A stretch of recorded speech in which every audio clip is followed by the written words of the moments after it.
ઇમોશન્સને suppress ના કરશો.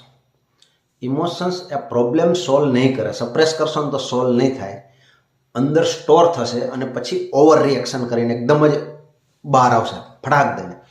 Solution એ suppress કરવું નથી, સોલ્યુશન એ અન્ડરસ્ટેન્ડ કરવું છે. ઇમોશન્સ કેમ આવે છે, કઈ બિલીફ એક્ટિવ થઈ, બિલીફ ચેન્જ થાય તો જ ઇમોશન કામ થશે, શાંત થશે. આ જ ઇમોશનલ માસ્ટરી છે. ઘણા લોકો માને છે કે ઇમોશન આવવું એ વીકનેસ છે. ના, આ ખોટી વાત છે. એ કમ્પ્લીટલી રોંગ છે. એ વીકનેસ નથી, આ તમારી બનેલી બિલીફ છે.